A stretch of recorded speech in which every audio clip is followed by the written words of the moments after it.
Thank you for joining us today on our Jesus My King podcast. We are so excited that you have clicked on to listen, and we pray that you will be blessed and enlightened and inspired by all of what you hear. We have so much for everyone on here. We've got God Talk, where we discuss things we all have in common and go through on our walk with Jesus, to testimonials from real people allowing themselves to be vulnerable and share the amazing stories about what God has done in their lives, to His Kingdom Vineyard, which leads our listeners to a deeper teaching of God's Word. So again, thank you for joining. And if you like what you hear, please subscribe to our podcast and please share with all your friends and family. Thank you, guys. Thank you for joining us today on our Jesus My King podcast. And it is Jerry and I here, and we are so crazy blessed to have our friend Cartier here to share his testimony. And we just hope that you are blessed by it. And Cartier, I don't know, where do you want to start? Do you want to talk about what your childhood and how you grew up, maybe?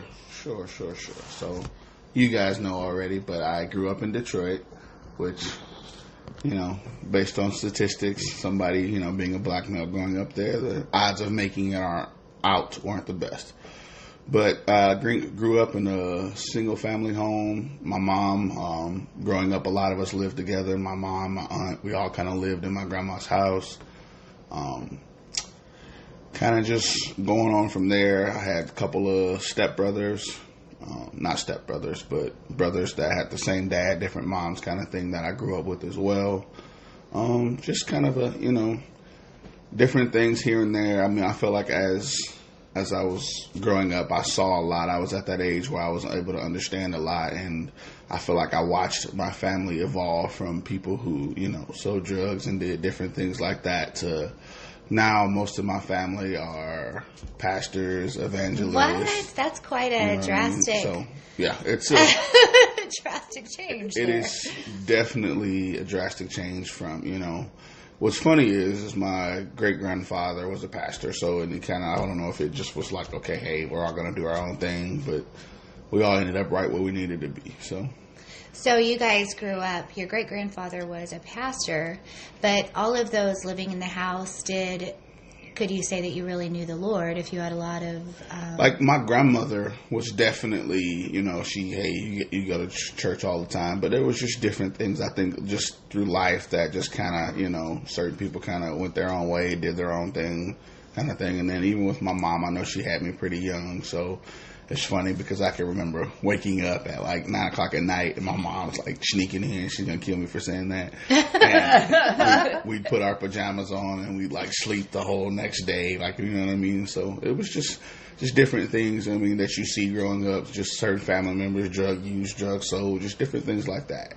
And then, probably everybody's still benefiting from the great-grandfather's prayers. I'm sure, yeah, absolutely. I mean, prayer is probably why we're all still here and still saying so absolutely. So having all the drug dealers and drugs in your home, did you guys ever feel unsafe, or did you ever go through any times where you felt like your life was threatened at all? Well, not necessarily. I mean, there were times where you come home and the house had been robbed or broken into that we lived in.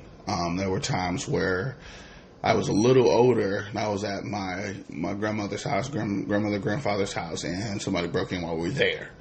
So that was a little weird, being held at gunpoint, you know what I mean? Oh, so wow. Different, just different experiences where you're just kind of like, you look back and you're like, I'm glad to be here because, you see stories about, oh, this house got broken into and nobody made it out alive. So, I've got family members, obviously, they're in that lifestyle that ended up being murdered, just different things and just, experiences where it's like, okay, this really hurt. Things you think about where it's like, this really hurts. And you look back and you reflect, like, God, I'm glad you brought me this far. Yeah. Because some didn't make it. So even when it consumes your family. So what is it like in that lifestyle? Like whenever you have, you see so many people that are brought into gangs or, given to drugs. And you would think that because you see it, that you would, kind of want to push away from it. But it's weird because I tell people, like, even when I have, my youth kids or whatever, and I tell them it's growing up for me, I wanted to be like my dad, and which we really didn't talk about yet. But my dad went to prison when I was 2 years old. Went to prison again when I was, I think, 10 or 11. And then obviously he's been in there for a while. So, but just seeing that lifestyle to me as a young kid, there are different things that the mind tells you. Okay, I want to be a drug dealer because I see the cars. You know what I mean? Even though you've seen the people in your family be hurt, you see the money, the fast money, the cars, the women, so to speak. You see all of those things, and it's kind of like, okay, I want to go do that. I want to go be that. So, I was telling them. Model. I was telling the young kids, I was like, hey, growing up, I wanted to be like my dad. My dad, in my opinion, was like the man. He had a Range Rover, whatever car he wanted. And what's funny is I didn't see him that much growing up, but whenever he did come around, we hung out. You spent a lot of money, go to the mall, buy whatever I wanted. One of the first kids with a Game Boy or some shoes or something like that. So it was like, okay, cool. Not only did he take me, if I'm with 6 of my cousins, we all got the same stuff. Wow. You know what I mean? So it's kind of like, okay, it was cool. You understand that. And then I remember the second time. Well, actually, my father's in prison now, so I guess technically that's 3 times. But before he went back, I remember we got into it about something, and he told me, he was like, I was the youngest sibling of 10, and he was like, I wasn't really taught anything. He was like, I felt like I got to 17, 18, I had to sell drugs. I had 2 kids on the way. Me and my brother are a month and 28 days apart. Wow. So, I'm April 4th, he's June 2nd. So we're really close in terms of, being related or our birth dates. And we're really close. But he was kind of like just explaining to me, he was like, hey, I was forced to sell drugs. I feel like that's what I was good at, so I kept doing it, and then I got even better, you know what I mean? So obviously anytime you have federal indictments and things like that, then that's what he chose to do. Mm-hmm. So, wow. But he never wanted us to do it. I know he never wanted us to do it just by reading his letters later on, but it's just kind of explaining like, hey, this was my options, this is what I was good at. I've got an uncle that played football in the NFL, and he was like, they didn't bring me into that circle of, hey, playing football or sports or anything. This is just what I had. This was my avenue, so to speak. So, and it's all around you. I mean, and then right. Like the influence that he had to have on you and your cousins, taking you shopping. Like, dang. Yeah. So it's because like you can get whatever you want. Yeah, he's like to a young kid. I mean, and the way I look at it now, back then, is kind of like something we idolized. You know what I mean? It's just like, okay, we want the fancy car, we want the house, blah, blah, blah, blah, no matter the consequence of the circumstance. Right. But not totally understanding it, I'm sure, at the time. Right. Yeah. So, as for me, I mean, just going back to, like, watching my family evolve, you know what I mean? It's kind of like, okay, now my dad's in prison, but I see my family going. I'm 10 or 11. We're going to church. My mom's like, "Hey, stepdad." To this point now, where we're moving in with a stepdad. So I've got a stepdad now. My mom's like, "Hey, you got to go to church either Sunday, Wednesday. You choose." She's like, at least once a week. So at the time, I was like, "That's the worst thing ever. Like, why do I have to go to church if I don't want to go?" She's like, "If you're gonna live in this house, you got to go to church Sunday or Wednesday. You pick a day." Yeah. And so what's funny is I started one day and then it just ended up we would go both days. So was that through influence of your stepdad, like when he came around, or was it always that way? What's weird is that my stepdad didn't really go to church at all. But my mom would go and, pray, whatever, but he never really went. It was just me and her. So she would go to church, come home, cook dinner, you know what I mean? It got to that point where we were just, my youth, I really liked the youth services that I went to. We went to a really big church. Bishop Butler was one of the really big churches that we went to as I got older. But, like, kind of circling back to that 10 or 11-year-old, my aunt, Marlena, who's one of my favorite people, she went to a different church, which was also a mega church, Perfecting. I don't know if they still call it Perfecting Church, but a lot of people are familiar with the Winans name. So she went to the Winans church, and it got to a point where, I was like, "Hey, Mom, can I go to church with Lena?" Because their church was like, you had the ladies in the big hats, everybody screaming and hollering, wow. People catching the spirit. He could sing, play the piano. So I got to that point, too, where I'm like, okay, Mom, I'll go to church, but I'm going to go to her church. Yeah. You know what I mean? Where if you've never been to one of those, you ain't been to church. It's one of those where my aunt's church was more of like a preaching, and the church that she went to was more of a teaching. Bishop Butler was more of a breaking down of the Bible, as opposed to, this was like, hey, you can do this, lift it up, as when you went to perfecting, as the other one was called Word of Faith. So, yeah. But just kind of going through that phase of watching my family, evolve into that point, you would think that, okay, you're okay. You're going through that. And I think I was 13, and we were sitting outside of my aunt's house, my mom, and she was like, my mom asked me, she was like, hey, do you believe in the Holy Spirit? And I was like, we kind of had this, the way I call it, and the way I feel about it, it's like we had this weird conversation about the Holy Spirit. But by the end of this conversation, I was able to speak in tongues. You know what I mean? And it's weird. It's not weird, but just hearing yourself. I think the biggest thing for me, like those first few years after that, was like, I could do this, but it sounds weird. Like, what is this? It's just coming out of my mouth. Well, and then the devil always creeps in and makes you doubt. My mind is like, so you get to praying in tongues, you're just really low. Like, look, just people listening. You open one eye while you're praying, like, okay, we're good. Nobody's not even paying attention to me. I'm just getting in my own way. But another thing I tell my kids is that I work with in youth is like, hey, I was filled by the Holy Spirit by 13. By 19, kind of fast forwarding a little bit, like I was still, even though going through all of that and seeing what I've seen, I was like, okay, you know what? Had a job, I ended up losing my job, and I'm like, you know what? My dad sold drugs. I'm sure I could do this. So I started running with some of the guys in the neighborhood. Dude, I mean, for me, in my mind, it was like, hey, we're doing fine, whatever. So, long story short, it was April 18th of 2006. April 18th, 2006, because the next day I moved to Kansas. So April 18th, 2006, riding around the neighborhood with some of my friends, and, we were like, hey, this guy. So I guess to make this seem, or just to,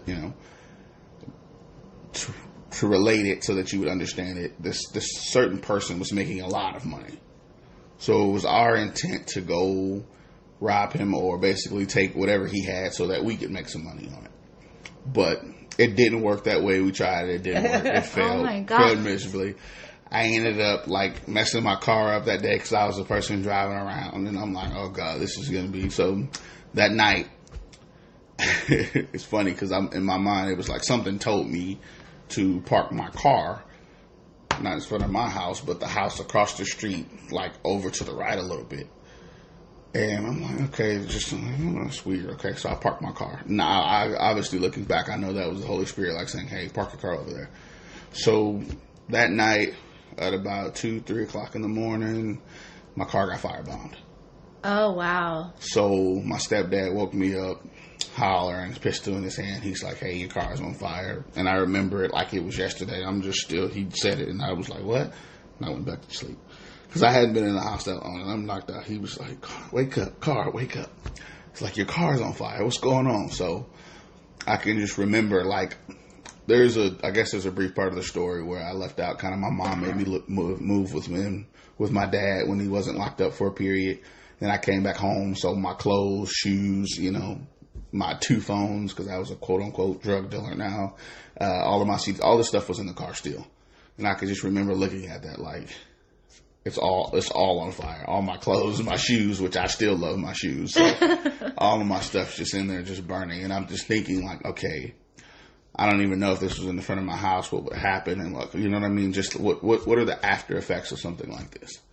So that next day, my mom called my uncle, my uncle's one of those guys, like I said, that used to, do his own thing in the streets or whatever, which is now my uncle at the time was actually living in Kansas. He had been here for a while. So my uncle was preaching. My mom made me move to Kansas with him, which all kind of seemed like roses and butterflies, but I'm like, Kansas? Why do I got to move to Kansas? I'm going to go down here and milk cows like Kansas is just, what am I going to, a city boy from Detroit to Kansas. What am I going to do in Kansas? So that was April 19th. I've been here since April 19th, 2006. I never forget that date. And we're so glad. So, but I mean, just that then when I moved here, that's the first time I think that I ever really dealt with depression in terms of like, I called my mom, and I'll never forget this. And my mom really never really cursed at me. She's probably going to kick my butt for saying that too. But I called her and I said, Mom, I absolutely hate it here. I was like, I feel like I'm in jail because all I get is a little bit of mail. I don't really do anything. At this time, I hadn't had a job down here yet. I was like, it's not really fun. And she was like, Mom, I just want to come home. And she was like, Cartier, she was like, there's not a chance in hell that you're coming home. She said, I sent you there because I didn't want to see your ass in a casket. Direct words. And then she hung up the phone. There was no rebuttal after that. And she hung up the phone, and I'm like, man. That's a good mama. I hung up, I cried, and I was like, this is my reality now. So I have to deal with it. Obviously, so started, from there on out going to church and, just kind of being accustomed to Kansas. And it's funny now because it's been 12, 13 years and I love Kansas. Mm-hmm. You know what I mean? So this is where I'll raise my family. This is probably where I'll live for a while unless I go to Texas, which could be possible. But just all in all, just kind of going through that and just, seeing my family change and then me still wanting to sell drugs or to do that, it was kind of funny to me because it's like, okay, the consequences of it, but you still have these tests and these things these obstacles that you'll have to go through, and then be like, okay, I saw it through everybody else's eyes, but then I had to see it through my own. Yeah. You know what I mean? Mm-hmm. It's like, you can't, it's like you can be happy for somebody through their testimony, but you can't really know what it is until you have your own, until you really understand, like, okay, you know what? Looking back, okay, God, you were really looking out for me because, I could have not moved here that next day and you wanted revenge, whatever. And I could have been another young black male that fell victim to, wanting to be in the streets or whatever. You know what I mean? So, make quick money. Right. Yeah. And it's something that even now I just find myself like, if I can help out with the community, whether it be handing out food, whatever it is, just to be, I look at it as I once thought about it and I want it to be a part of the problem. Like, that's what I wanted to do. Like, that's what I wanted to make. But now I look at it as I want to be a part of the solution. You know what I mean? Like, to help out. Because just, I definitely believe in God, and I take God with me everywhere that I go, whether it be through prayer. I feel like my biggest act is through love, because I love people. That's just... You sure do. That's just... Best hugger in the world. Big, huge bear hugs. I can't help it to uplift people and love people, because I see life through everyone. And I've never seen you not be loving to people, ever. Yeah. And I'm sure you're human, and there's been times, but I mean, I've never seen you not be loving towards people. Yeah. And I see, how did you get over, like, the depression part, though? You you said you started going to church. Yeah, but it's just for me, it was kind of I think there's different states of depression. And mine was just kind of like that self-depression where nothing was really, it was just like, okay, this mind state of you wanting to go back home is not realistic. Mm-hmm. And you're upset about it, but it's not changing. Mm-hmm. You know what I mean? And understanding how upset your mom was, and for her to say all this and then hang up the phone on you, and then I couldn't get over the fact that she cursed at me. I was like, what? This is real. She is serious. This is real. Like, my mom, I love her. Yeah, because she as a mom was terrified. So, I mean, and I can't even imagine that moment in life, and just having to, growing up with her at 18 and just every day of my life, and then boom, we're not together. Yeah. And it's been that way for 13, 14 years. And I probably talk to my mom every other day now, or she'll call. If I haven't talked to her in a few days, I'll get a phone call and she'll be like, hello? Did you forget about me? Like, she's like, okay. So, but just that, I mean, getting over the depression for me, I think was really just going to church and just kind of, finding things that would make me happy again. Just go play basketball. Yeah, my uncle had church in the garage, and then after he had church in the garage, he moved on to having church at the, I don't even know if that thing still exists, the Great Mall. Yeah. So if it's still there, so we had church in the Great Mall, and then so I went to church with him for years doing that, and then he took a sabbatical, and then we went to like Heartland Community, and I think now they go to Church of Harvest, so which is really cool. I mean, but just going through those things, I felt like made me appreciate having. I mean, like I said, you see people go through stuff all the time, and then not till you go through it on your own will you really understand. Like, okay, Lord, you were really providing for me. You were really helping me. And I think one of the things I think about too is having that. When my mom made me go to school on Sundays and Wednesdays, it was kind of like, in my eyes, it was kind of like a cheat code, because when I got older and I was running the streets, it was like I was still able to come back and pray. It was like my cheat code, because I still knew God. You know, I was still filled with the Holy Spirit. I still had that discernment where he could be like, okay, not today. You can't really do this. You know what I mean? It's like you had free will, but he was in your ear like, hey, don't do this. Don't do that. And sometimes I didn't. Sometimes I didn't listen. You know, and some of us ended up a little more rebellious. Want to do it our way. Yes. So at that stage, I was definitely rebellious. So. And can you see God through that? Obviously you can, but like when he was trying to reach out to you, when he was trying to get your attention during those rebellious times, when you came to Kansas, in what ways was he drawing you closer, to with the people that you were around, or that kind of thing? I think that it didn't really set in for me until I think I waited maybe about 3 or 4 years, and I went back home and I saw some of my friends that, like, my stepdad still stayed in that same house. So I went back and I kind of saw them, and in the neighborhood aspect, it was kind of like everybody was still doing the same thing. You know what I mean? There was no, I didn't see any changes. You know what I mean? The lifestyle was still the same. Nobody really, in our eyes, were like, okay, you're going to make $10 million. And then, you know what I mean? No one really graduated in the game, so to speak. It was like, no, okay, it was kind of the same thing. And in my eyes, it was like,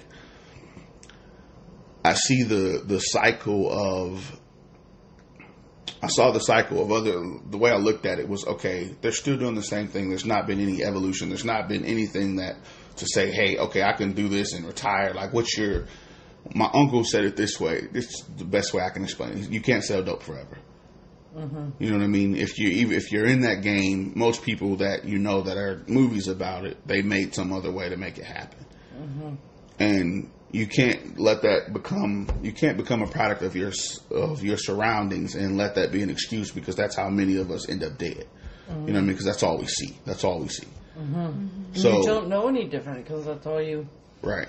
So in my eyes, I have a huge heart for that. My eyes, it's now thinking about it like Sean. Obviously, I'm not Detroit anymore, but Kansas City can be rough as well. The inner city youth, that hey, it's another way. You know what I mean? All the glitz and glamour that you see, they don't talk about.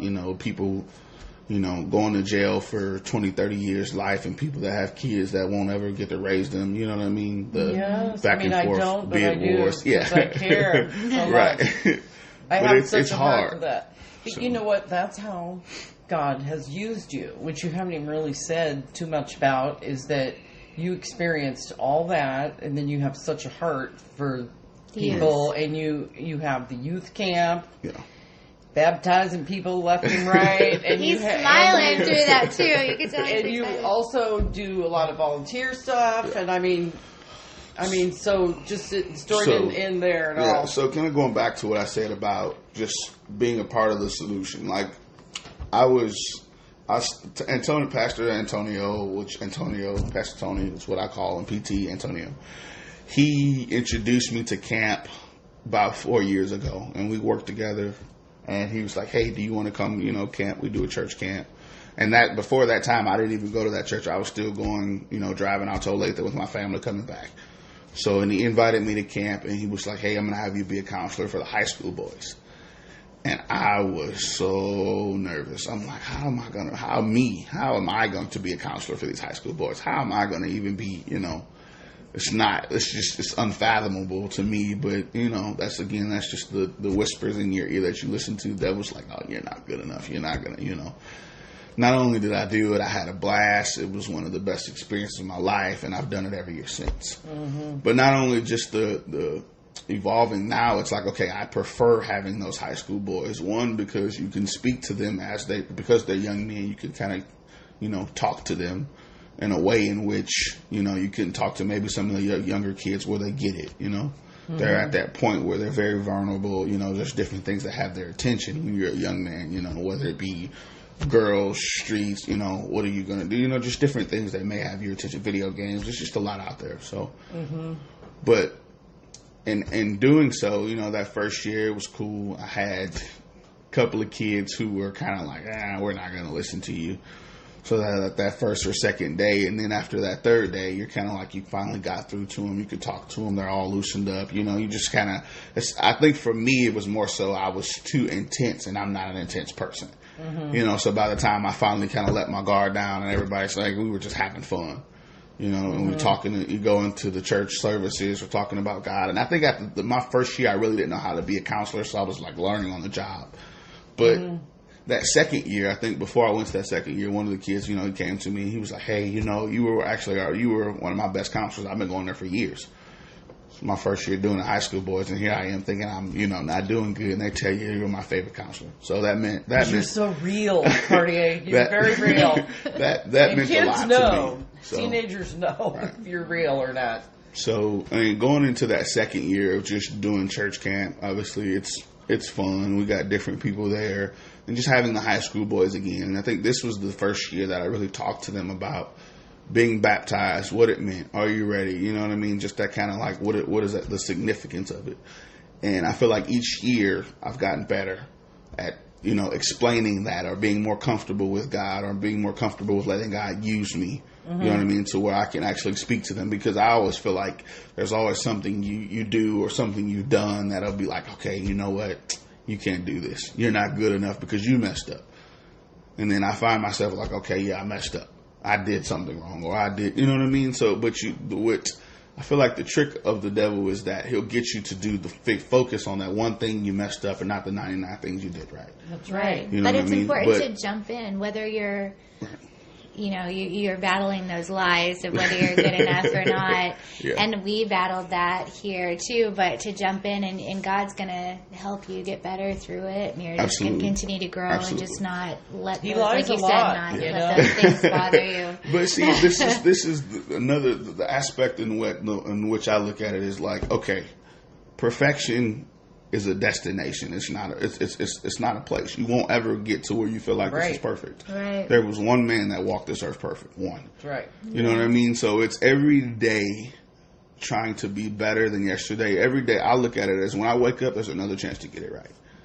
You know what I mean? There's another chance for me to be happy. There's another chance for maybe, somebody will be like, what makes you happy? What makes you shine bright? What makes you love? You know what I mean? Mm-hmm. Yes. Because I feel like Jesus' love comes through me. Like, that's my gift. My gift is compassion. I love people. Mercy. You know what I mean? Yeah. I'm like, you know what? You messed up. It's okay. I love you. It's gonna be all right. He takes people though who have been through a lot of mistakes, and he helps you overcome, and then you can help others, and you do that. Right. I try to do that, but I did listen to that devil for a long time that you weren't good enough. Yeah, and we can all be used. Just have to be willing. Yeah. And so it's just, what's crazy is I'll give you the example of like this year. So this year, obviously, I don't know, how old am I? 31? Maybe 30? I'm not even sure. Yep. So anyway, this year before camp, or not before camp, before I go, we're having a really good camp. Services have been awesome.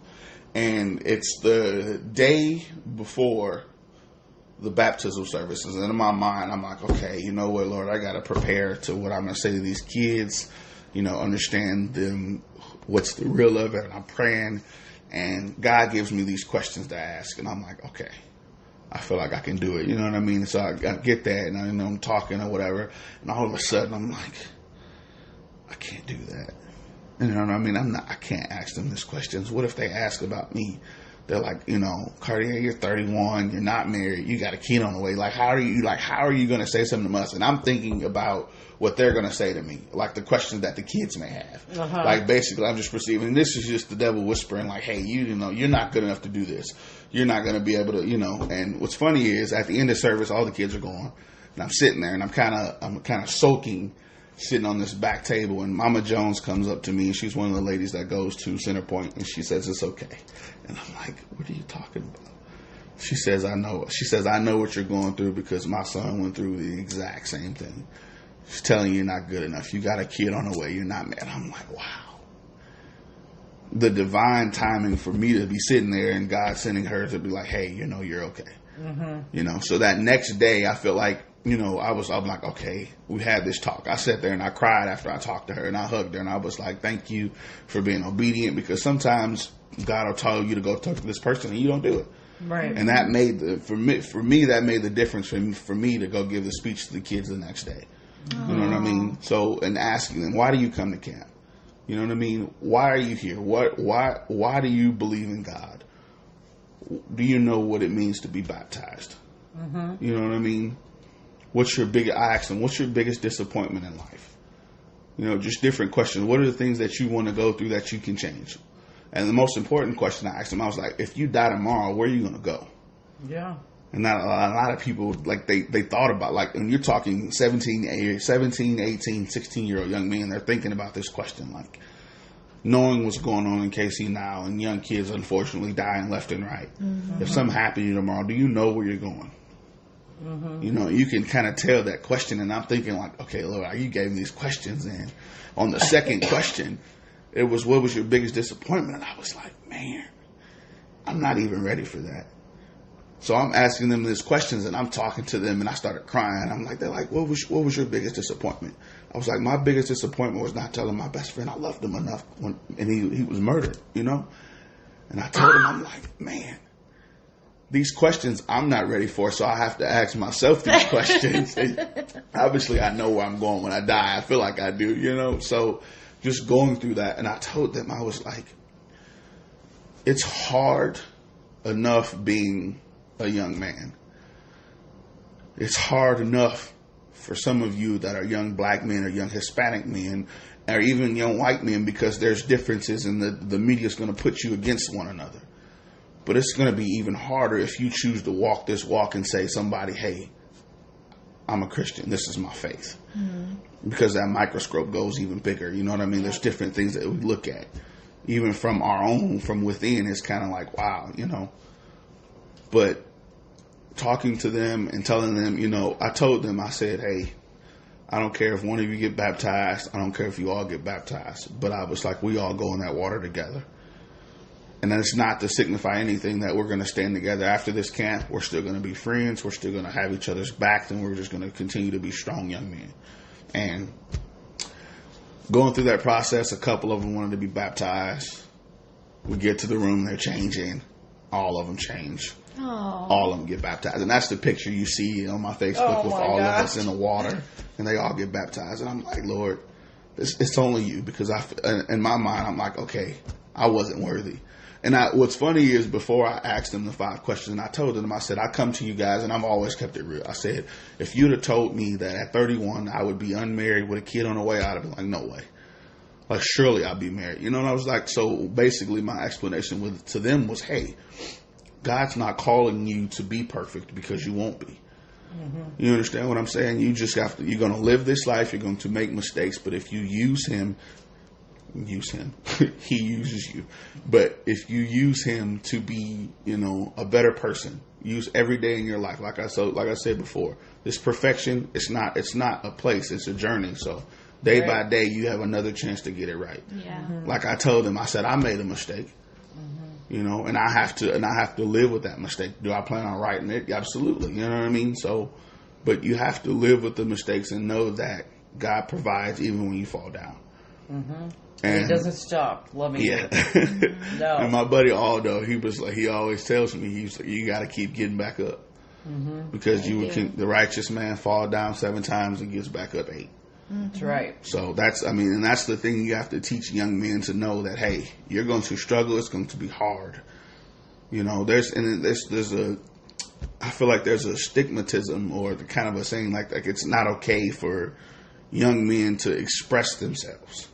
Mm-hmm. It's kind of like you have to be macho too soon, so you can't express yourself, and then you bottle all these emotions up. And I saw that at camp. You just see some of the kids where they're just kind of like tough. You bottle all these emotions up, or the society makes you bottle these things in when you really don't have a way to express them. Mm-hmm. So another thing is kind of like creating a way to express them. Start praying. Look at that man in the mirror. Did you let him down today? Did you do something that disappointed you today? You know what I mean? You have to express yourself, because balling that in, that'll hurt you too. That'll put you into your own depression. Right, exactly. Yep. So. Exactly.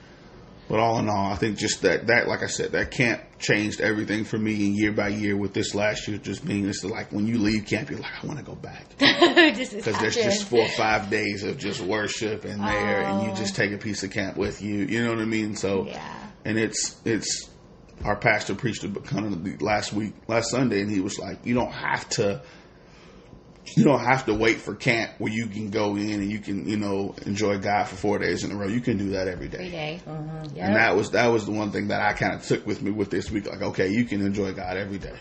I just wish you were somewhere where you could reach thousands of those young men. I think, it's happening in time, because I feel like there's people here that want to do good. There's a lot of people here that want to do good, but then you have to partner with somebody else, and you just have to take the necessary steps. I feel like right now I'm in the necessary steps. Yeah. I'm definitely in the necessary steps. So, I feel like within a few years there will be people in places that God will put me where I'm uncomfortable, because that's the way He rolls. And I'm here. I know.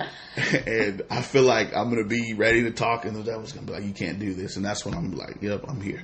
Yes, you know what I mean? definitely. Where he's Yes, like, I totally okay, I'm believe here, you will. and I'm gonna do this. So I think that it's Divine appointments, man. Yeah. We'll pray for him for you. it's all up to Him, Yeah. So it's glory to God that we're here. Well, thank you, Cartier. That was awesome. You made my me God. cry, and I'm not the I one that cried. usually Yeah. is. Well, Yeah, I it's- do. I usually cry, but No usually. one's surprised that I cried. Yeah. Anyway, That was wonderful. we pray that you guys were blessed by his testimony, and share.